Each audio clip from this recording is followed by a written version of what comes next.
Primera de Corintios, capítulo 5. Y vamos a leer desde el versículo 1 hasta el versículo 13 de Primera de Corintios, capítulo 5. Y dice así la palabra del Señor: De cierto se oye que hay entre vosotros fornicación, y tal fornicación cual ni aun se nombra entre los gentiles, tanto que alguno tiene la mujer de su padre, y vosotros estáis envanecidos. ¿No debierais más bien haberos lamentado para que fuese quitado de en medio de vosotros el que cometió tal acción? Ciertamente yo, como ausente en cuerpo, pero presente en espíritu, ya como presente he juzgado al que tal cosa ha hecho. En el nombre de nuestro Señor Jesucristo, reunidos vosotros y mi espíritu con el poder de nuestro Señor Jesucristo, el tal se ha entregado a Satanás para destrucción de la carne, a fin de que el espíritu sea salvo en el día del Señor Jesús. ¿No es buena vuestra jactancia? ¿No sabéis que un poco de levadura leuda toda la masa? Limpiaos pues de la vieja levadura, para que seáis nueva masa, sin levadura como sois, porque nuestra Pascua, que es Cristo, ya fue sacrificada por vosotros. Así que celebramos la fiesta, no con la vieja levadura, ni con la levadura de malicia y de maldad, sino con panes sin levadura, de sinceridad y de verdad. Os he escrito por carta que no os juntéis con los fornicarios, no absolutamente con los fornicarios de este mundo, o con los avaros, con los ladrones, o con los idólatras, pues en tal caso sería necesario salir del mundo. Más bien os escribí que no os juntéis con ninguno que, llamándose hermano, fuere fornicario, o avaro, o idólatra, o malediciente, o borracho, o ladrón, con el tal ni aun comáis. Porque ¿qué razón tendría yo para juzgar a los que están afuera? ¿No juzgáis vosotros a los que están dentro? Porque a los que están fuera Dios juzgará. Quitad pues a ese perverso de entre vosotros. Vamos a orar antes de comenzar, hermanos. Padre, estamos delante de tu palabra. Nos acercamos delante de ella sabiendo que la necesitamos en nuestras vidas, pero nos acercamos con confianza sabiendo que es la palabra viva del Dios vivo y verdadero. Nos acercamos delante de ella tal cual como es, una palabra santa, una palabra pura, una palabra que no contiene errores, y eso tú demandas de tu iglesia.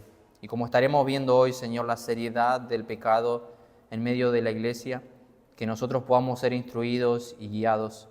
Por eso, Padre, te pedimos, así como hemos cantado al comienzo, tú eres un Dios santo y la creación te alaba a causa de tu santidad, y los ángeles no cesan ni de noche ni de día, desde que tú lo has formado, y por toda la eternidad no cesarán de alabarte por tu santidad. Ayúdanos a comprender eso para vivir también nosotros de tal manera.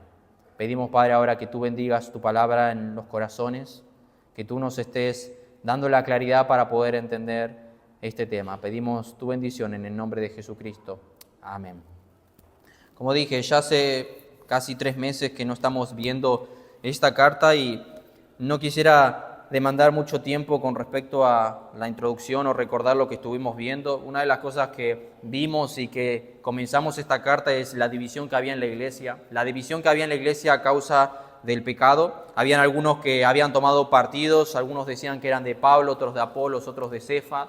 Habían algunos que se creían un poco tal vez más espirituales diciendo yo soy de Cristo, yo no sigo a hombres, pero ellos tenían que entender que esos hombres también lo habían puesto Dios en su iglesia para guiarlos, no para que ellos lo enaltezcan, sino que eran instrumentos y siervos del Señor. Pablo en el capítulo 4 hay algo que hace, y es eso lo que yo me quisiera centrar antes de comenzar. Pablo continuamente juzga la soberbia y la actitud que ellos tienen, porque ellos habían una continua rebeldía en sus corazones, y Pablo les dice, hay tanto el orgullo que hay en ustedes que ustedes ya piensan y viven como si ya reinasen con Cristo. Pero sin embargo, ustedes no han entendido lo que es el mensaje del Evangelio, hasta ahora no han sufrido como un apóstol el mensaje del Evangelio, y sin embargo ellos debían entender el fundamento que el Señor había puesto en la iglesia. En primer lugar, pecado de soberbia, que eso lo había conducido a esta iglesia a la división. Pero sin embargo, hermanos, no es el único pecado. A medida que nosotros pasemos los capítulos, veremos que lamentablemente siguen surgiendo problemas de pecado en la iglesia de Corintio.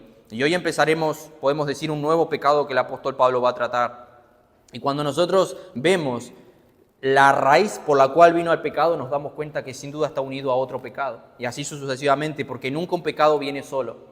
Cuando yo peco por envidiar a otra persona, significa que estoy desagradecido contra Dios. Entonces, antes de envidiar a otra persona, ya estoy pecando contra Dios porque estoy en desacuerdo con lo que Él me ha dado. Y así con cualquier otro pecado. Pero presta atención tú a los pecados y te vas a dar cuenta que ningún pecado viene solo. Siempre está arraigado a otros pecados por detrás. Y este pecado que hoy estaremos hablando en el capítulo 5, un pecado lamentablemente de inmoralidad. Hermanos, y nosotros... Yo he titulado este mensaje un caso de inmoralidad en la iglesia. Nosotros podemos ver cómo tanto no creyentes como creyentes pueden caer en algún pecado.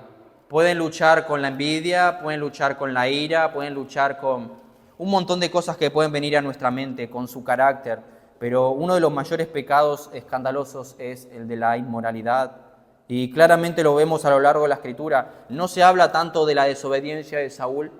No se habla tanto y no tomamos a Saúl como ejemplo que él prefirió su trono cuando Dios lo había desechado. Él dice, no me interesa que tú me hayas desechado, yo quiero mi trono, y por eso quería matarlo a David, porque sabía que David iba a quitar su trono. Pero no se habla tanto de ese pecado como de cualquier otro, sino hablamos siempre del pecado de David y su caída.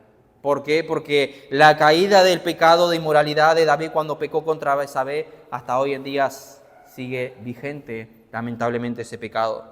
Vemos el Salmo 51 como otros salmos que él se arrepintió, pero hermanos, el pecado de la inmoralidad crea en la persona una mancha que lamentablemente muchas veces no se borra. El Señor sí lo perdona, sí va a ir al cielo con el Señor, pero sabemos que es escandaloso el pecado de la inmoralidad y trae consecuencias graves. Este pecado rompe familias, puede romper una iglesia, lastima a mucha gente. Por año uno puede construir una vida, podemos decir, mantener una vida intachable, una vida piadosa. El Señor lo puede utilizar a esa persona, pero cuando esa persona peca con la inmoralidad se puede derrumbar todo en un minuto. No quería traerlo a la mente, pero hace un tiempo un pastor sumamente reconocido cayó en inmoralidad. Esta semana leí una carta de él que se había arrepentido. Parecía un arrepentimiento genuino. Ojalá que sea así. Lo veremos en cómo seguirá su vida aquí en adelante. Pero yo personalmente no creo que esa persona pueda volver a donde él estaba, a predicar en seminarios como en el de MacArthur, a pastorear una iglesia como lo hacía. Sin embargo, es un hombre de Dios probablemente, pero cayó en inmoralidad durante un periodo de tiempo y todo lo que él había construido, su vida de piedad, quedó desastrosa. Todo se puede romper en un minuto. ¿Por qué? Por la inmoralidad. Por eso, hermano, esto no es un pecado común y corriente. La inmoralidad va a destruir familias, la inmoralidad puede destruir la iglesia. Y nosotros veremos hoy cómo una inmoralidad entró en una iglesia y la respuesta que la iglesia tiene que tener hacia ese pecado. Como a ese pecado, como hacia otros. Por eso, la actitud que la iglesia debe tener hacia el pecado, hoy nos estaremos no solamente hablando de esta situación, sino estaremos un poco abarcando Mateo 18, que sin duda tiene que ver con la disciplina. Por eso, en primer lugar, vemos la necesidad de la disciplina. Pablo dice así, versículo 1 y parte del 2, de cierto se oye que hay entre vosotros fornicación, y tal fornicación cual ni aún se nombra entre los gentiles, tanto que alguno tiene la mujer de su padre, y vosotros estáis envanecidos. ¿No debieras más bien haberos lamentaros? Pablo dice, de cierto se oye. Es una expresión de decir, ya muchos lo saben, ya todos saben lo que ha sucedido en la iglesia. La gente de allá afuera sabe el acto aberrante que está sucediendo en la iglesia. Y Pablo dice, y este acto de fornicación que está sucediendo, ni aún se nombra entre los gentiles. Pablo entendió que este tipo de relación sería considerada un tabú, si podemos decirlo, incluso algo aberrante para los paganos de su cultura. Sin embargo, los cristianos de Corintio parecían aceptar esa conducta sin ningún problema. Recordemos que el entorno griego, el paganismo de la iglesia de Corintio, como algunos dicen, estaban corintianizados, significaba que había una actitud total hacia la inmoralidad. Lamentablemente era algo relacionado continuo para el mundo griego, la inmoralidad. Pero Pablo dice que esto que está sucediendo en la iglesia ni aún se nombra en todas las personas que viven allí fuera de la iglesia de Corintios, que son inmorales, que rendían culto a sus ídolos con prostitutas y supuestamente ellos, mientras que tenían intimidad o relaciones con esas prostitutas, eso era una forma de alabar al ídolo de ellos. Así que imagínense el ídolo que tenían, como Pablo menciona la diosa Diana en otros momentos, había una prostitución continua para alabar en parte a ese Dios con minúscula. Pero Pablo dice, ni aún se nombran estas personas, hasta al impío le parece una perversión, esa es la idea. Ni siquiera la gente allá afuera ve, ni siquiera la gente allá afuera practica eso, pero sucede dentro de la iglesia. Esta práctica ni aún se ve en los impíos. Y claramente el testimonio de la iglesia de Corinto estaba severamente dañado. Es como si la iglesia viviera en una casa de vidrio donde todo el mundo observa cómo vive. Hermanos, y cuando la iglesia no es capaz de suprimir un pecado y quitar un pecado que el mundo considera malo, la iglesia ha perdido su efectividad. Su efectividad. Pablo dice que alguno tiene la mujer de su padre. Esta persona había estado o estaba teniendo una continua relación sexual, ya sea casado o viviendo juntos con su madrastra, la esposa de su padre. No sabemos si el padre había muerto, no sabemos si el padre estaba vivo y este hombre se fue con su madrastra, pero hay algo que el texto no nos dice y probablemente la mujer involucrada no debía ser cristiana porque ella no es señalada solo el marido, y si ella estaba dentro de la iglesia probablemente también hubiese sido señalada por este pecado. Pero Pablo utiliza la palabra fornicación, esta fornicación la cual ni aún se nombra entre los gentiles. Y como hemos dicho en otras ocasiones, la palabra fornicación en el idioma original significa porneia, de donde viene la palabra pornografía y se refiere a cualquier actividad sexual ilícita. Y en este caso era un acto de incesto porque un hombre estaba viviendo con la esposa de su padre, su madrastra. Y la expresión de la mujer de su padre indica que la mujer no era su madre natural, sino que se había casado con su padre. Después de que su madre falleciera o si se divorciara, no lo sabemos, no nos dice el texto qué sucedió ahí. Pero la Escritura, hermanos, debería haber sido clara para ellos con respecto a cómo deberían haber actuado en esta situación. En esta situación, Deuteronomio 22:30 nos dice, ninguno tomará la mujer de su padre, ni profanará el lecho de su padre.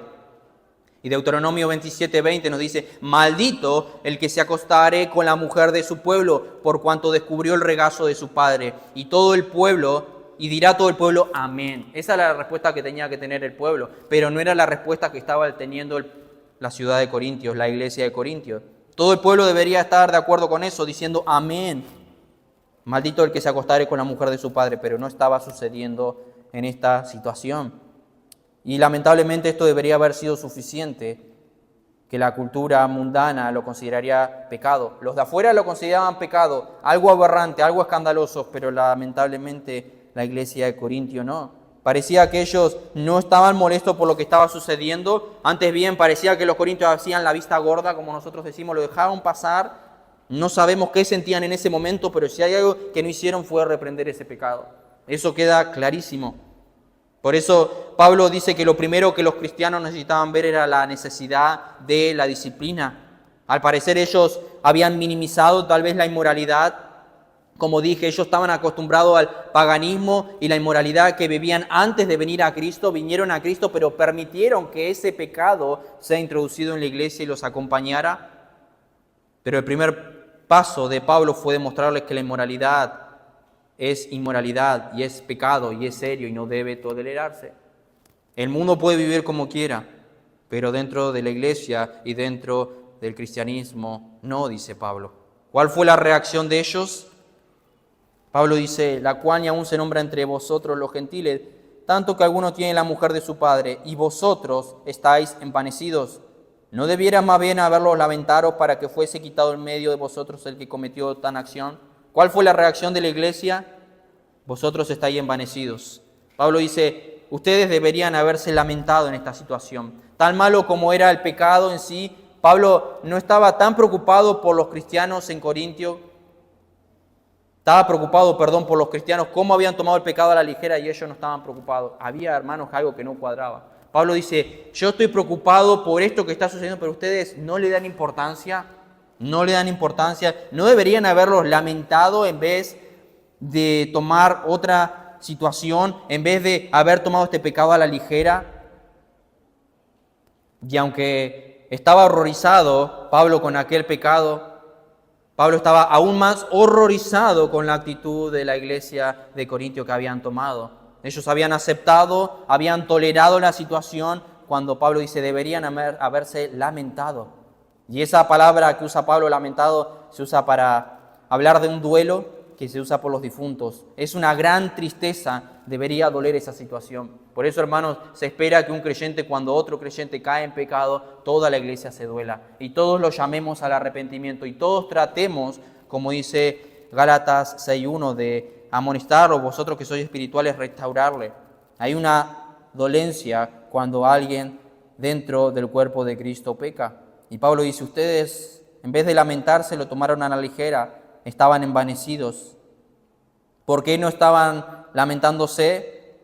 ¿Cómo puede permitirse este tipo de cosas? Podemos ver las preguntas de Pablo. ¿Cómo ustedes pueden permitir esto dentro de la iglesia? Deberían haberse lamentado por lo que está sucediendo, hermanos. Una iglesia que no se lamenta por causa del pecado, especialmente del pecado dentro de su propio entorno, está al borde del desastre espiritual, porque es lo único que nos mantiene con la bendición del Señor sobre nosotros. Es lo único que nosotros podemos hacer para que la iglesia crezca, es depender siempre del Señor. Y si nosotros permitimos el pecado dentro de la iglesia, sabemos que no tendremos la aprobación del Señor. El Señor no va a utilizar la iglesia para que seamos luz. El Señor no va a edificar su pueblo si nosotros permitimos el pecado. Por eso la iglesia está a un borde de desastre espiritual si no se corrige el pecado. Porque cuando dejamos de escandalizarnos por el pecado, perdemos una fuerte defensa de protección contra el mismo. Pablo dice, eso ni siquiera pasa en el mundo, pero pasa en la iglesia y ustedes no han hecho nada. Ustedes no han hecho nada. Nosotros, conforme al versículo 2, nos dice que ellos estaban envanecidos. Nosotros no sabemos la actitud o cuál era el argumento de la iglesia de Corintio para permanecer indiferente hacia ese pecado, o por qué no le dieron importancia, o por qué dejaron pasar ese pecado dentro de la iglesia. No sabemos por qué no tomaron una acción disciplinaria cuando ellos conocían las Escrituras. Pero Pablo dice que era la jactancia, era la arrogancia. En el versículo 6 también nos dice, no es buena vuestra jactancia. Ellos tenían jactancia, ellos tenían arrogancia, por eso no lo corrigieron. Esa fue la manera de proceder de la iglesia de Corintio. Siguieron sus propios sentimientos, una arrogancia, en vez de seguir la palabra de Dios. Y pronto se vieron ignorando el pecado, como algunos dicen. Primero nos causa un poco de molestia, después nos arrimamos y ya no nos causa tanto, después lo tomamos como algo bueno, lo justificamos y luego lo terminamos abrazando. Pero Pablo dice, ustedes no pueden permitir eso dentro de la iglesia. ¿Y por qué se volvieron arrogantes? Porque no hicieron nada. Esa es la conclusión, no hicieron nada. Habrán dicho tal vez, es la vida de él, que deje que haga lo que quiera, es su vida, ya Dios va a tratar con él. Y Pablo dice, pero esta es la iglesia, ¿cómo vas a dejar que el pecado sea así? ¿Cómo vas a dejar que pequen así porque sí? Hermanos, nosotros vemos en la Escritura, 1 Timoteo, cómo una iglesia debe establecer un pastor. Así. ¿Cómo la iglesia debe establecer diáconos? Así. ¿Qué se espera de ciertas personas? Así. ¿Y cómo entonces debemos disciplinar y corregir a un hermano? Así. Por eso siempre el fundamento de la Escritura, y por algo insistimos en continuamente, como Pablo le dice a Timoteo, predica la palabra. Necesitamos la palabra predicada y por eso se predica 2 veces el domingo, se predica los miércoles, a veces en otras reuniones, durante la semana. Leemos la palabra todos los días porque la necesitamos. Necesitamos la palabra, pero ellos habían ignorado la palabra. Ellos habían ignorado la palabra. Y Pablo dice que esta iglesia, ¿por qué dejaron que sucediera esto? Y me imagino el mundo de afuera diciendo, ¿en la iglesia se puede hacer eso? ¿Y ustedes no hicieron nada con ese pecado? Si nosotros tal vez pudiéramos viajar en el tiempo y preguntarle a los líderes de la iglesia o a la iglesia de Corintios por qué no tomaron acción con ese pecado, probablemente ellos responderían algo similar a lo que muchos hoy pueden responder. donde no se practica la disciplina. Tal vez podrían responder así: ¿no sería una falta de misericordia tratar este asunto delante de toda la iglesia y luego sacar a esa persona de la membresía? Por otra parte, ¿no estaríamos actuando con arrogancia como si nosotros fuéramos superiores a él? Y eso suena lógico. Pero el único problema es que Dios ya dijo en su palabra que lo que debía hacerse con una persona así. Y está en Mateo 18. En otras palabras, conocemos tal vez el pasaje: si tu hermano peca, dice la traducción original. Nosotros tenemos la Reina Valera: si peca contra ti, pero si tu hermano peca, ve y repréndele, estando tú con él a solas. Si no te oyere, ve con 2 o 3 testigos. Si no te oyere, dilo a la iglesia. Y si no oye a la iglesia, trátalo como una persona que no conoce a Dios. No importa lo que él diga. Si él dice, yo soy creyente, no, porque un creyente se arrepiente si está en pecado. Por eso, hermanos, cuando nosotros decidimos dejar a un lado la disciplina eclesiástica, no estamos siendo más humildes. No estamos siendo más misericordiosos con esa persona que está en pecado. Pablo dice, si ustedes lo permiten, están siendo arrogantes. Porque están diciendo sin palabras que nosotros somos más sabios y más misericordiosos que Dios. ¿Quién? Continuamente el Señor llamaba al arrepentimiento, pero cuando el Señor veía corazones endurecidos como los de continuamente que veía, cuando Él predicaba el mensaje del Evangelio y habían los judíos, los fariseos que estaban endurecidos, Él los condenaba. Había una misericordia, había una compasión con el pecador de parte del Señor, pero cuando Él veía que había una dureza en su corazón, en los fariseos los condenaba, sin importar lo que ellos dijeran o cómo ellos se sintieran. Por eso Dios dice, cuando nosotros no corregimos eso, significa que nos estamos volviendo arrogantes y pensamos que somos más sabios y más misericordiosos que Dios. Y Dios dice, esto es lo que ustedes deben hacer, y nosotros decimos, yo tengo una mejor idea, Señor. Además parece que a ti, Señor, te falta un poco de misericordia porque no tuviste compasión de esa persona que estaba pecando. Puede haber una jactancia. ¿Puede haber una arrogancia mayor que esa? De pensar que nosotros somos más misericordiosos o queremos demostrarle amor a esa persona. Lo veremos más adelante, que la disciplina es una marca del amor. Y lo mismo, hermanos, ocurre con la crianza de nuestros hijos. La Biblia habla claramente del tipo de disciplina que los padres deben aplicar a sus hijos desobedientes. Proverbios 22:15, la necedad está ligada en el corazón del muchacho, mas la vara de la corrección la alejará de él. Proverbios 23:13, no rehuses, ahí está, no rehuses la disciplina, no rehuses corregir al muchacho, porque si lo castigas con vara no morirá, lo castigarás con vara y librará su alma del Seol. Sin duda, hermanos, muchos han utilizado la disciplina de mala manera, pero eso no elimina la realidad de estos pasajes. Los padres que deciden lamentablemente hacerle más caso a la psicología moderna antes que a Dios están actuando con arrogancia, porque el Señor dejó instrucciones y ellos utilizan otra, y luego cuando vienen las consecuencias por no utilizar la palabra en la vida de sus hijos o en sus vidas, pretenden que el Señor los ayude. Pretenden que el Señor los ayude. ¿Y qué pasa si dejamos a muchos miembros de la iglesia que sean miembros, se llaman creyentes, que se llamen hermanos, viviendo vidas pecaminosas? ¿Qué sucederá? Tendremos un montón de personas ahí afuera diciendo que la iglesia está llena de hipócritas, manchando el nombre de Cristo. Y eso es lo que a Pablo más le importa, que manchen el nombre de Cristo y que no estén cumpliendo lo que la iglesia debería ser, la luz del mundo. La luz del mundo. Por eso, lamentablemente, hay iglesias que no dan buen testimonio. Y eso es triste. Y no hablo de iglesias bíblicas, como muchas veces uno dice, los pastores son todos chantas. No, los de verdad no. Las iglesias son todas corruptas. No, las iglesias de verdad no. Por eso es triste, por culpa de iglesias que no viven y practican la verdad de las Escrituras, Dios es deshonrado y blasfemado por causa de esas iglesias que hablan en el nombre de Dios, pero no viven como Dios quiere. Hermanos, es por la gloria de Dios que Él pide esto. Cuando una iglesia es manchada de pecado, de mal testimonio ante el mundo, su gloria es robada. Somos llamados a hacer luz, somos llamados a hacer la sal, porque somos sal, pero muchas veces se pierde ese sabor. Somos llamados a traer luz en un mundo de tinieblas, y muchas veces parece que hay iglesias que tienen más tinieblas que el mundo mismo. Se demuestra todo lo contrario. Pero cuando pasa esa, su santidad es manchada, su gloria es manchada, y por eso el Señor cuida tanto a la iglesia en santidad. Nos pide que vivamos en santidad. Va a venir a buscar una iglesia santa sin mancha, dice. Nos espera ver irreprensibles, perfectos, esa es la idea. Ser perfecto como vuestro Padre es perfecto. Sed santos porque yo soy santo. ¿Por qué? Porque sin santidad nadie verá al Señor. Eso pide de su iglesia.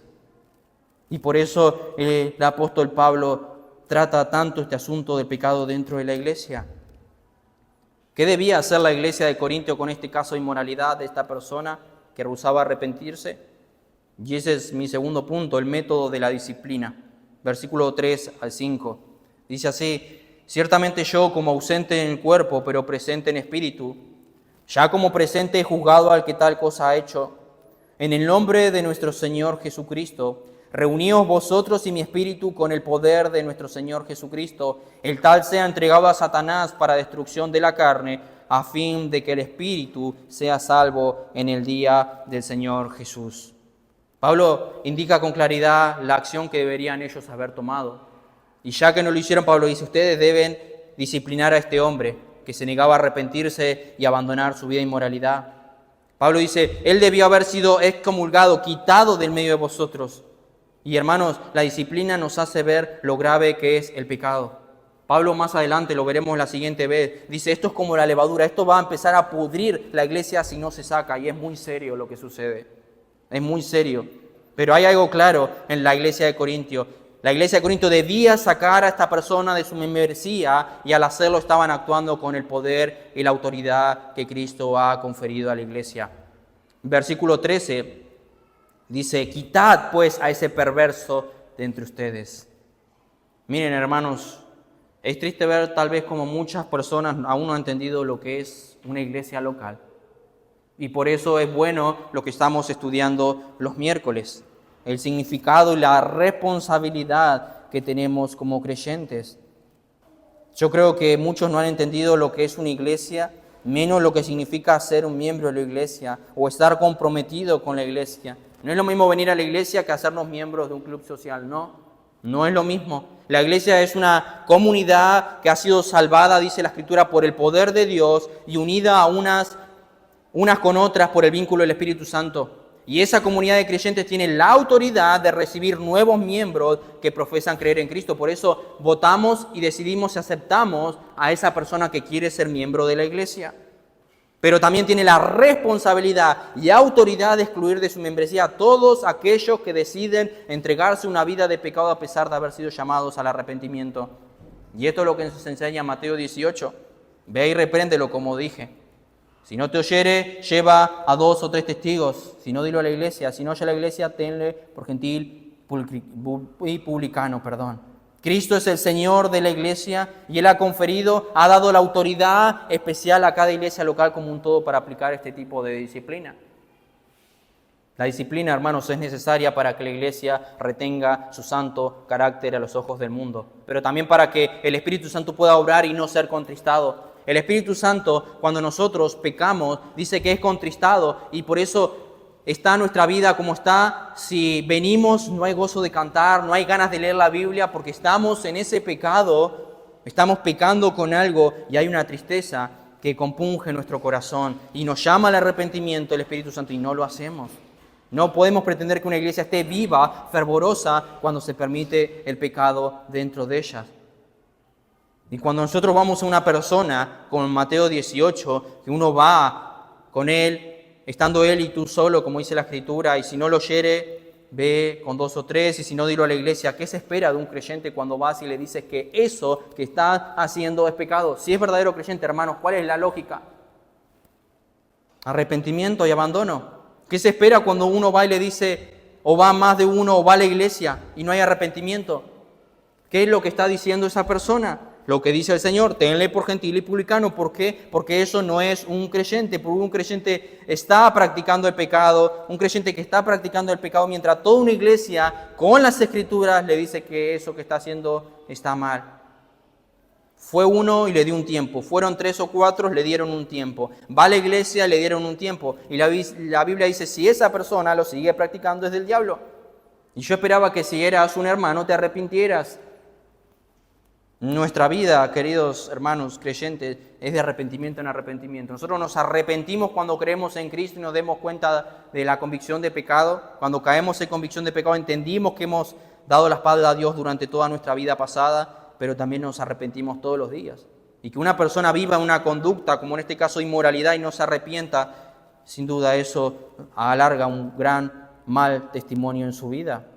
Si van 3 o 4, si va uno, si va a la iglesia, esa persona está diciendo, no me importa la iglesia, no me importa el pecado, yo quiero seguir así. Y está diciendo que tal vez no nació de nuevo, esa es la mayoría del pensamiento. Por eso, hermano, la disciplina es un filtro para la santidad de la iglesia. ¿Cuántas personas han ido? 1, después 3, 4, después la iglesia. Y ahora yo pregunto, ¿eso es falta de amor? Cuando la Escritura dice que excomulguen a esa persona, ¿es falta de amor? ¿Cuántas personas han ido primero a hablarle? ¿Fue una con un fin de que por amor a él no se divulgue ese pecado? ¿Cuántas fueron después? 3 o 4, pero si se arrepiente bien y no lo digan a la iglesia, bien, has ganado a tu hermano y eso quede, ya está cerrado. Pero si no se arrepiente, va a la iglesia y eso no fue un día para otra, a veces puede llevar un largo periodo de tiempo.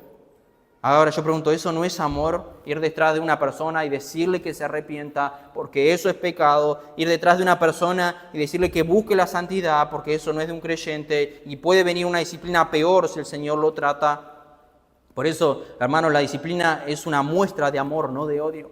Es una muestra, por sobre todo, de amor a Dios. Porque si empezamos a tener una iglesia de mundanos que dicen ser cristianos, el primero que es deshonrado es el Señor. Y ellos no estaban amando a este hermano por permitirle lo que le estaban permitiendo, sino todo lo contrario, es una falta de amor no disciplinarlo. Un ejemplo claro, si yo no disciplino a mi hijo, dice la Escritura que es una falta de amor. Si el Señor no nos disciplina, dice que somos bastardos y no hijos, pero si lo hace, significa que somos hijos y lo hace por amor. Y yo cuando disciplino a mi hijo lo hago por amor porque veo que eso que está haciendo, veo la rebelión en su corazón, veo que si eso sigue le va a causar más dolor si yo lo dejo sin disciplinar y que él haga lo que quiera. Y lo mismo hace el Señor con su iglesia y pide el Señor lo mismo de su iglesia. Por eso no es una medida de castigo la disciplina. A veces sí de parte del Señor, pero de la iglesia no lo es. El Señor al que ama disciplina. Si estás, iglesia, sin disciplina, entonces, dice el Señor, sois bastardos, sois hijos ilegítimos y no hijos verdaderos. Por eso, hermanos, resumo esta parte. La disciplina no es falta de amor, la disciplina es amor.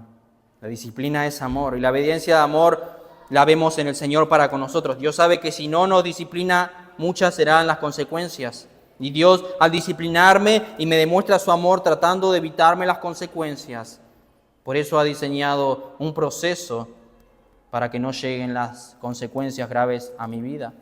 Pero la disciplina, nos dice Hebreos 12:11, en primer lugar causa dolor y tristeza, pero es necesaria. La disciplina es un diseño de Dios y es necesario en la vida de uno, es necesario en la vida de la iglesia para mantener su santidad. El poder de una iglesia depende de su santidad. Hermano, es nuestra prioridad, por la gloria de Dios y por su santidad, que nosotros debemos cuidar la pureza de la iglesia. Poco tiempo después de que la iglesia comenzó en Hechos, vemos la acción disciplinaria de parte del Señor de Ananías y Zafira.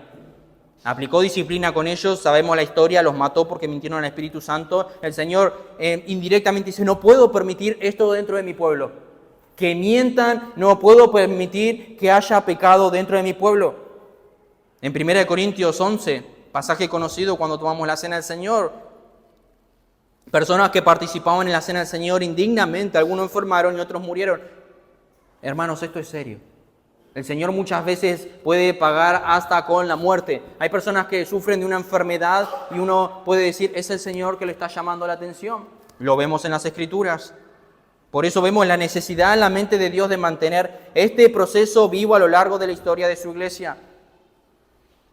Por eso la supervivencia de la iglesia de Cristo depende de este proceso. Para mantener la iglesia pura, santa, como hemos cantado al principio de la reunión, es necesario este proceso. Y esto, hermanos, sin duda nos lleva a entender cómo es el Señor. Y esto nos deja ver su santidad, su pureza. Vemos una y otra vez que Él no mora con el pecado. El Señor no mora ni habita donde hay pecado. No es que antes Dios habitaba con el pecado y ahora no quiere que haya pecado en su iglesia y antes sí. Lo vemos desde el huerto del Edén. Pecaron, fuera. Le dijo a Adán y Eva, fuera. Yo voy a traer redención, pero no pueden estar cerca mío, no pueden estar conmigo. En el pueblo de Israel continuamente para entrar al lugar santísimo había una purificación que el sumo sacerdote debía hacer. ¿Por qué? Porque Dios no podía estar cerca del pecado. Aquellos que pecaban en el pueblo de Israel o se unían con personas, con mujeres u hombres de otra ciudad alrededor. El Señor dice, es pecado, fuera. Y si no, eran apedrados hasta morir por causa de ese pecado. Hermanos, vemos continuamente que el Señor, es apartado del pecado, apartado de la impiedad por su santidad. Y Él pide lo mismo de su iglesia. Y luego viene la pregunta, ¿quién eres tú para meterte en mi vida privada? ¿Quién eres tú para meterte en mi vida privada? La respuesta clara y sencilla, yo no soy nadie, pero es Cristo quien ha designado este proceso para que la iglesia, por su mandato, por su diseño, pueda introducirse en las vidas privadas. Por eso, hermanos, ser miembro de una iglesia local, como lo he dicho, es un privilegio, pero conlleva una gran responsabilidad. Y si tú pecas y tú te endureces con tu pecado y va un hermano y te llama la atención, tiene la iglesia la responsabilidad primeramente de llamarte la atención una y otra vez. Y si no te arrepientes, la iglesia tiene la autoridad dada por Dios para sacarte de la iglesia. No es lo que uno quisiera. Por eso vemos en Mateo 18 paciencia, se espera un tiempo, va uno, no lo divulga, van 2 o 3, no lo divulgan, por si se arrepiente, listo, quedó todo solucionado. Pero si no se arrepiente, fuera. No es lo que nosotros quisiéramos como iglesia, y seguramente no es lo que la iglesia de Corintios quería, pero sí es lo que el Señor pide. Ahora vamos a hacer lo que nosotros pensamos que es lo mejor, como sucedió en esta iglesia de Corintios, que eran arrogantes por actuar por sus propios pensamientos o aplicar lo que el Señor dice. Y lo que Dios quiere, hermanos, de su iglesia es que sea pura, santa. Esa es la meta, ese es el fin. Por ende, no podemos dejar que la iglesia se corrompa y se permita el pecado dentro de la misma. Y ellos, lamentablemente, no habían entendido eso. Más adelante, Pablo dice que a los de afuera nosotros no podemos decirle nada, porque ellos están en el mundo, pero a los de adentro nosotros sí podemos decirle. No podemos decirle, tenemos la responsabilidad y la autoridad del Señor que dio a su iglesia para ir y decirle algo. Alguien dijo así, deberían haber comprendido que la verdadera gloria de la iglesia cristiana consiste no en la elocuencia, no en los dones de su grande maestro, sino en la pureza moral y las vidas ejemplares de sus miembros. Nunca está la iglesia más en armonía y actuando en perfecta concordancia con su Señor que cuando se trata con el pecado para mantener la pureza. Por eso la disciplina en la iglesia no es un grupo de policías piadosos para atrapar a criminales, más bien es un grupo de hermanos y hermanas con los corazones rotos buscando restaurar a un miembro errante de la familia. Hay casos por el bien del pecador y por el bien de la iglesia cuando alguien debe ser quitado de la iglesia. Debe ser quitado de la iglesia. Alguien decía así, que debemos ver siempre la belleza infinita de la santidad y la repulsividad, algo que a Dios le causa repugnancia infinita del pecado. Cuando dejamos de tomar en serio el pecado, estamos en peligro. No es cosa de ser crítico ni de condenar todo, sino de ser consciente de su grave peligro y daño. Fue el pecado de lo que crucificó a nuestro Señor Jesucristo. Fue para libertarnos del pecado para que Él murió en la cruz. Ningún cristiano puede reaccionar simplemente con una pachorra ante el pecado que crucificó a nuestro Salvador. Hermanos, yo sé que no es bueno. La Escritura mismo dice que causa tristeza cuando el Señor nos disciplina. Pero si hay algo que el Señor siempre va a mantener, es su pureza. Y si hay algo que el Señor va a siempre querer, es su gloria. Y cuando la iglesia de Corintios estaba permitiendo eso, esas dos cosas eran manchadas y el Señor no lo va a permitir. No lo va a permitir. Y si ellos no tomaban cartas en el asunto, no tomaban acción a ese pecado, el Señor lo más probable es que tome una acción a causa de lo que ellos no estuvieran corrigiendo.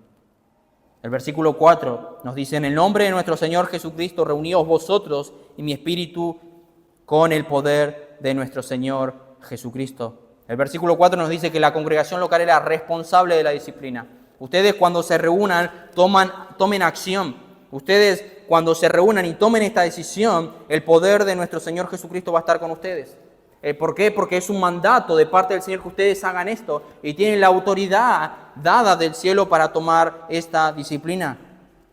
Por eso en Mateo vemos: de cierto os digo, atado al contexto de si tu hermano peca, ve y repréndele. De cierto os digo que todo lo que atéis en la tierra será atado en el cielo, y todo lo que atéis en la tierra será desatado en el cielo. Este texto tiene que ver única y exclusivamente con la disciplina de la iglesia. Está en su contexto. Yo reconozco el proceso, yo lo he ordenado. Si ustedes lo hacen, yo también lo voy a aceptar en el cielo, esa es la idea. Si se ponen de acuerdo en esta acción disciplinaria, yo lo voy a reconocer en los cielos, diría el Señor.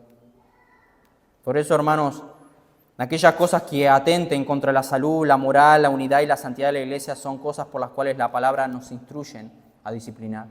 Y por eso el cuidado, y por eso a veces el llamado de atención, y por eso a veces prestar atención. No podemos juzgar a las personas, y ya lo hemos visto ahora en Corintios también capítulo 4, las motivaciones, pero sí las acciones. Yo espero que todo mi cuerpo trate de cuidar este brazo, porque lo necesita.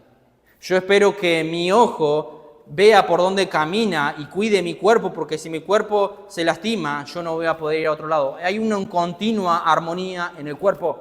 Si yo veo a mi hermano haciendo algo que no solamente se va a dañar a él, y si yo voy y le digo que lo que está haciendo es pecado, ve y dile que está pecando, tú y él solos, lo primero que sabemos, hay orgullo, soberbia, se va a enojar, no va a entender, no va a comprender, es mi vida, ¿para qué te metes? Pero yo no solamente lo hago por amor a él, lo hago por amor a la iglesia. Y si uno ama a la iglesia, no importa la manera en que se enoje ese hermano, yo voy a denunciar ese pecado. Y no hablo de denunciar, de esparcirlo, sino de tratar de corregirlo para que se arrepienta, para que cambie. Por eso somos llamados a no dejar de congregarnos, a estimularnos a las buenas obras. Hay un llamado continuo de la iglesia en común, en la unidad que requiere la iglesia, de que se estimulen continuamente a vivir en santidad. Y si yo veo un hermano que está descarriándose, andando desordenadamente, Pablo dice, después de una y otra amonestación, desecharlo. Veremos el pasaje un poquito más adelante. ¿Por qué? Porque hay un amor por la iglesia. Y en este momento yo no creo que la iglesia de Corintios se amen los unos a los otros, porque no estaban preocupándose los unos por los otros. Tito 3:10, al hombre que cause divisiones después de una y otra amonestación, desecharlo. Así tan rápido, tal vez habría que aplicar Mateo 18. Pero esto que está pasando atenta contra la unidad de la iglesia y no puede dejar caer mi iglesia, dice el Señor, no puedo dejar caer mi iglesia. ¿Por qué? Porque me costó mi propia sangre. Es demasiado preciosa para mí, mi iglesia. Por eso la división no puede ser tolerada. Romanos 16:17, más os ruego, hermanos, que os fijéis en los que causan divisiones y tropiezos contra la doctrina que vosotros habéis aprendido y que os apartéis de ellos. Pero ¿en dónde está la compasión, Pablo? En la misma acción. En la misma acción. La compasión está en la misma acción por dos razones. La idea es sacudir a ese hermano para que se arrepienta o va a cosechar consecuencias peores. Ahí está la compasión en la disciplina. Pero en segundo lugar, la compasión está por el resto del cuerpo de Cristo. Hermanos, cuando el pecado es permitido dentro de la iglesia, como el espíritu de Jezabel fue permitido en un grupo de personas como en la iglesia de Apocalipsis, Dios terminó juzgando a toda la iglesia por haber permitido que ese hermano o grupo de hermanos que necesitaba disciplina fueran permitidos dentro de la iglesia. Fueron dejados allí, nadie les dijo nada y eso trajo consecuencias mayores. No sobre uno, sino sobre toda la iglesia. Y cayó la disciplina sobre toda la iglesia. Y ustedes deberían decir lo mismo, yo no voy a permitir que la iglesia caiga en disciplina por un pecado. Esa debería ser, hermano, tu pensamiento, cuidar y velar la santidad del pueblo de Dios. Por eso, hermano, Dios toma en serio la pureza de su iglesia y ordena a sus hijos que lo tomen de la misma manera. Y es nuestra responsabilidad como miembros, cada uno, de cuidar la pureza de nuestra iglesia local. Un comentarista dice así, aquellos que no practican la disciplina en la iglesia tienen muy poco aprecio sobre la santidad de Dios, una baja apreciación sobre las Escrituras porque no la están aplicando y una apreciación de la ley de Dios. Pablo dice directamente, fuera, sáquenlo de aquí. Fuera, sáquenlo de aquí. Y que alguno venga y diga, a Pablo le falta amor, a Pablo le falta amor. Un Pablo que amaba a la iglesia, que sufría por la iglesia, que cuidaba a la iglesia, que dio prácticamente su vida por la iglesia y que decía, yo quiero tener el mismo amor y quiero llegar a la misma meta que llegó Cristo, hasta sufrir por todo, por amor a las iglesias. No me importa mi vida, no me importa lo que yo sufra, sino lo que se agolpa continuamente sobre mí es el sufrimiento por lo cómo va la iglesia. Pero Pablo dice, sáquenlo de ahí, ¿le faltaba amor? No, Pablo amaba a la iglesia y por eso decía que la iglesia debía disciplinar a ese hombre que estaba en pecado. Hermanos, la iglesia estaba siendo insultada, ensuciada y Pablo no iba a permitir que eso siga así. ¿Por qué? Porque como veremos en la próxima enseñanza, esto puede destrozar no solamente a la persona, sino también a la iglesia. El pecado va a fermentar todo, va a lastimar a la iglesia y ellos no lo habían corregido. ¿Cree que cuando Pablo dijo que lo expulsen, todos estuvieron de acuerdo? ¿Todos estuvieron de acuerdo? 2 Corintios 2:6 nos dice, yo lo leo en esta traducción, pero la Reina Valera nos dice algo similar. Es suficiente para tal persona que el castigo que le fue impuesto por la mayoría, dice. No todos en la iglesia estaban probablemente de acuerdo con la acción que la iglesia había tomado, con la acción que Pablo había pedido a la iglesia. Y eso nos enseña algo, que nunca en la iglesia vamos a estar de acuerdo. Pero sí se debe aplicar las escrituras, nos guste o no nos guste. Y Pablo amaba más a Dios que la opinión de los hermanos. Y si es creyente y lo sacamos ahí afuera, no va a soportar porque es creyente y va a venir arrepentido. Versículo 5, y concluyo con esto. El tal sea entregado a Satanás cuando lo excomulgan, lo quitan de la iglesia. Dice, el tal sea entregado a Satanás para destrucción de la carne, a fin de que el espíritu sea salvo en el día del Señor. ¿Qué significa ser entregado a Satanás? Ha habido muchos comentarios con respecto a esto.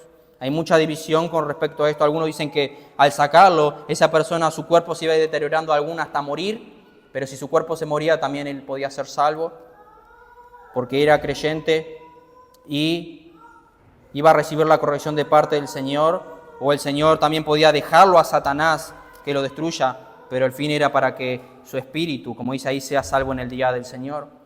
1 Timoteo 1:20 nos dice que Pablo entregó a Satanás a Himeneo y Alejandro, 2 personas que habían apostatado de la fe y estaban enseñando herejías en la iglesia. Y Pablo dice, yo los entregué a Satanás para que no aprendan a no blasfemar. Esto, como vemos acá, implica expulsarlo de la iglesia. Ellos, lamentablemente, esta es la idea que a mí más me cierra. Ellos habían quedado desprovistos de la protección de la iglesia, la bendición, los medios de gracia que Dios provee a través de su iglesia. Ser entregado a Satanás es como que esa persona queda expuesta a ser atacada. Y sin duda Satanás puede hacer eso con el permiso de Dios, como lo vemos en Job, que Dios le da permiso a Job para que toque a su siervo. Pablo en 2 Corintios 12:7 le fue dado un aguijón de la carne, un mensajero de Satanás, dice la Escritura.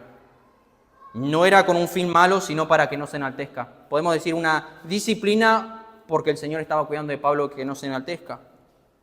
Y lo que Pablo dice en 1 Corintios 5:5 es excluir a este miembro en pecado de la comunidad de la iglesia. Este miembro, al haberlo excluido, queda de una manera expuesto al ataque de Satanás. Es como si saldría de la sombrilla de protección al salir de la comunidad de su gracia. Y el propósito de Dios es que esa experiencia sin duda lleve a esta persona a la fe y al arrepentimiento para que sea salvo en el día del Señor. Como dije, hay varios pensamientos con respecto a esto, no me quiero explayar porque hay más de 3 pensamientos, pero el fin, hermanos, la meta de esto es que el espíritu sea salvo en el día del Señor.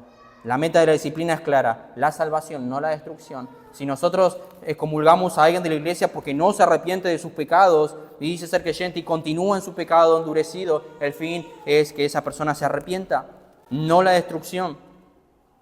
Y aunque esta conducta de este hombre era claramente pecaminosa, necesitaba una corrección sin duda severa. Me gusta como alguien lo dijo así: la disciplina en la iglesia no es como la de un policía arrestando a un culpable, más bien es como un padre castigando a su hijo. El primer motivo es ayudar al pecador, mostrar amor cristiano al procurar traerlo al arrepentimiento y permitir a los miembros de la iglesia que vivan en pecado abierto, los lastima a ellos mismos tanto como a Cristo y a la iglesia. A veces esa acción, hermanos, de excomulgar a alguien de quitar a alguien de la iglesia termina haciendo volver al individuo en arrepentimiento. Como dije, si es un cristiano va a volver. Si es un cristiano va a volver. Pero tal vez no. Si no es creyente, tal vez no. Y se hizo bien cuando se lo quitó porque no era creyente. Por eso el fin de la disciplina es no pecar, sino estamos mostrando un amor hacia esa persona. Y el fin de la disciplina es mantener la pureza de la iglesia. Veremos en el siguiente mensaje que el fin de todo esto no es lo que ellos debían hacer, sino la importancia de la pureza de la iglesia que el Señor quiere. El Señor, hermanos, tiene un gran celo por su iglesia. Él es santo, Él es puro y pide lo mismo de su iglesia. El Señor va a venir a buscar una iglesia santa y eso espera de nosotros encontrarnos cuando Él venga de esa manera. Y lo que Pablo dice más adelante es, ustedes no se dan cuenta de la tolerancia hacia ese pecado. Ustedes piensan que si ustedes disciplinan a alguien no es amor. Esa tolerancia es un grave peligro que va a destruir la iglesia, como la levadura fermenta todo lo demás. Solamente 4 recordatorios que nos quede grabado. Primero, la disciplina es un amor a la santidad de Dios. El Señor es santo y pide lo mismo de su disciplina. En segundo lugar, ¿por qué había que hacerlo? Por el bien de la iglesia. No solamente por el bien de esa persona, sino por el bien y la santidad de la iglesia, la santidad del pueblo de Dios y por el bien común de todos nosotros. Como conclusión, nomás dejo 2 pensamientos. Hermanos, sin duda esto nos hace ver, como ya dije, cómo el Señor es santo. El Señor lo que Él pide y espera de su iglesia y no cuidar la iglesia. Hermano, te doy este simple ejemplo. Si sucede algo en tu hogar, como veremos el domingo que viene por la tarde y como ya he mencionado algo la semana pasada, de cómo es la responsabilidad del padre de familia cuidar y velar la santidad en su hogar. Si nosotros como líderes, o hoy que hay un pastor, o nosotros también como miembros, porque la responsabilidad cae sobre todos, no sobre los líderes o el pastor, si nosotros permitimos el pecado, estamos atentando y siendo abiertos a recibir un castigo de parte del Señor. Por eso, en primer lugar, quiero hacer un llamado a guardarse, hermano. El pecado que hoy hemos tratado y lo seguiremos tratando la siguiente vez es el de la inmoralidad. Y tú puedes explayarte a cualquier pensamiento con la inmoralidad. Por eso, hermano, guárdate de todo pecado, pero por sobre todo de este pecado, el pecado de la inmoralidad. Es tan desastroso, como dije al principio, deja a tantas personas en ruina, es tan escandaloso. Guárdate de la inmoralidad, cuida tu corazón. Apártate de cualquier cosa que te pueda hacer caer en inmoralidad. Y eso puede incluir la lujuria, la pornografía, la fornicación, el adulterio, la lujuria, entre otras. Guárdate de esto, porque la iglesia cayó en esto seguramente por no guardarse. ¿Por qué? Porque es destructivo, corrompe tu iglesia y tu vida y también va a empezar a corromper la iglesia. Y en segundo lugar, tenemos la responsabilidad, como dije, de cuidarnos mutuamente. Nosotros, hermanos, debemos entender que tenemos un enemigo y que es el diablo, es el pecado por el cual nuestro Salvador murió. Y nosotros tenemos que luchar y velar continuamente contra el pecado, contra el diablo, contra Satanás. ¿Por qué? Porque el pecado crucificó a nuestro Salvador. Miramos a Cristo, hermano. Miramos a Cristo y vemos cuánto Él sufrió. Y cuando vemos cuánto Él sufrió, lo primero que viene a nuestra mente es: no puedo ser tolerable con este pecado, porque este pecado que tú estás cometiendo crucificó a mi Salvador. Por eso, hermano, si tu hermano peca, ve y repréndele enseguida. Cierro con esto: la pureza de la iglesia. Hermanos, ¿cómo está tu vida de santidad, de piedad? Recuerda que no solamente va a afectar tu vida espiritual, sino va a afectar el bien de la iglesia. Y no podemos, no debemos, y el Señor lo ha dicho, permitir que eso esté en la iglesia. Vamos a orar. Padre, hemos iniciado la reunión desde el comienzo hablando de tu santidad y que tú eres un Dios santo. Y sabemos que somos las personas menos dignas de hablar de santidad, porque cuando vemos la belleza de tu santidad y vemos nuestras vidas, así podamos a los ojos de los demás ser perfectos, siempre hay algún pensamiento, siempre hay una actitud, siempre hay una palabra, siempre hay un andar, siempre hay algo, Señor, que nos hace que no seamos santos como tú lo eres. Nunca llegaremos a esa perfección, sino simplemente cuando estemos en gloria. Pero danos la gracia, Señor, y el favor para vivir una vida que a ti te agrada. Es triste lo que hemos hablado, es triste cuando un hermano peca y no se arrepiente y nosotros solamente queremos su bien, pero ayúdanos como iglesia a no pensar en nuestra tristeza, a no pensar en que seremos más misericordiosos o amorosos si no corregimos el pecado. Ayúdanos a que como iglesia podamos aplicar tu palabra en todas las áreas de nuestras vidas, incluido la disciplina. Pero la disciplina en nuestra vida, que podamos ser disciplinados para no caer en pecado. Y si caemos en pecado, aceptar la disciplina como iglesia. Padre, bendice tu palabra, siga guiando nuestros corazones y ayúdanos a ser puros, santos y continuamente tener en mente lo que tú deseas para nosotros. Continuamente nos llamas a que busquemos la santidad sin la cual ninguno de nosotros te veremos si no la buscamos y lo somos. Te pedimos que nos ayudes a vivir correctamente como tú quieres. Te lo pedimos en el nombre de Jesucristo. Amén.